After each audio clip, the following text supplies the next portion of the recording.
Breaking news చూస్తున్నాం. AP CID మాజీ DG PV Sunil Kumar కు షాక్ ఇచ్చింది ఏపీ సర్కార్. సునీల్ కుమార్ ను సస్పెండ్ చేస్తూ ఏపీ ప్రభుత్వం ఉత్తర్వులు జారీ చేసింది.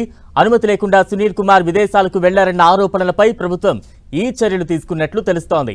ప్రభుత్వ అనుమతి లేనిదే విదేశాలకు వెళ్లకూడదన్న ఆదేశాలను ఆయన తొంగలో తొక్కారని, అందుకే ప్రభుత్వం ఆయనపై చర్యలు తీసుకున్నట్టు తెలుస్తోంది. సునీల్ కుమార్ పై పలు ఆరోపణలు కూడా ఉన్నాయి.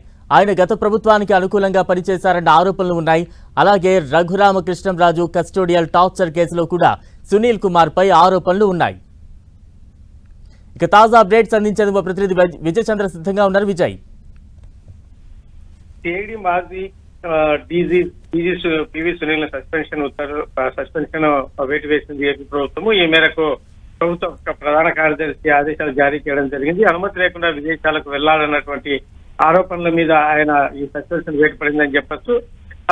ఫైర్ సర్వీస్ డీజీగా ఉన్నప్పుడు, సిఐడి చీఫ్ గా ఉన్నప్పుడు అక్రమాలకు పాల్పడ్డారని, జగన్ కు పూర్తి విధేయుడిగా పనిచేశాడు ఆయన ముఖ్యమంత్రిగా ఉన్నప్పుడు అని చెప్పేసి మొదటి నుంచి కూడా టీడీపీ ఆరోపణలు చేస్తా ఉంది. అయితే సిఐడి చీఫ్ గా ఉన్నప్పటి నుంచి కూడాను పెద్ద ఎత్తున టీడీపీ నుంచి అయితేనేమి, అప్పట్లో ఉన్నటువంటి ప్రతిపక్షాలుగా ఉన్నటువంటి కూటమి నేతల నుంచి కూడా ఈయన ఆరోపణలు ఎదుర్కోవడం జరిగింది. అయితే రఘురామకృష్ణంరాజు మీద కస్టోడియల్ ఏదైతే కనుక టార్చర్ కేసు ఏదైతే ఉందో దానికి సంబంధించినటువంటి ఆరోపణలు కూడా పివి సునీల్ ఎదుర్కొంటున్నారు. అయితే కూట ప్రభుత్వం వచ్చిన తర్వాత పివి సునీల్ సస్పెన్షన్ తప్పనిసరి, అతని మీద ఖచ్చితంగా వేటు పడుతుంది అని ఎప్పుడెప్పుడు అని అందరూ అనుకుంటున్న నేపథ్యంలో, అంటే అనుకోని విధంగా ఆయనకు ఈ విదేశాలకు అనుమతి లేకుండా వెళ్లాలన్నటువంటి ఆరోపణల మీద సస్పెన్స్ అయితే కనుక ప్రభుత్వం చేసింది. కొత్త కోణంగా చూడొచ్చు.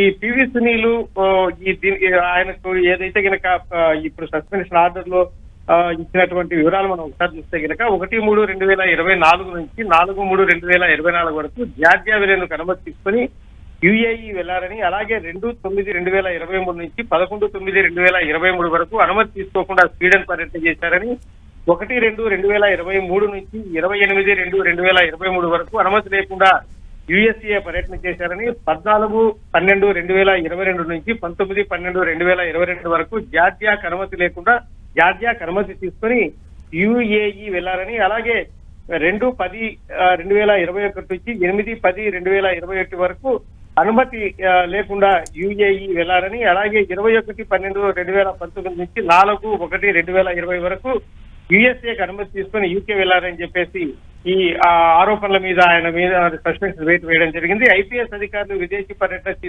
వెళ్లాలంటే దానికి సంబంధించి ప్రభుత్వం నుంచి తప్పనిసరిగా అనుమతి తీసుకోవాల్సి ఉంటుంది. పాలనాపరమైన బాధ్యతలు అయితేనే, భద్రతా అంశాలు అయితేనే, విశ్వసనీయత, వీటన్నిటి కోణంలో ఈ తప్పనిసరి ప్రభుత్వ అనుమతి తీసుకోవాలని చెప్పేసి ఒక నిబంధన ఉంది. వీటిని నిర్లక్ష్యం చేసినటువంటి ఆరోపణల మీద పివి సునీల్ మీద సస్పెన్షన్ వేటు వేయడం జరిగింది.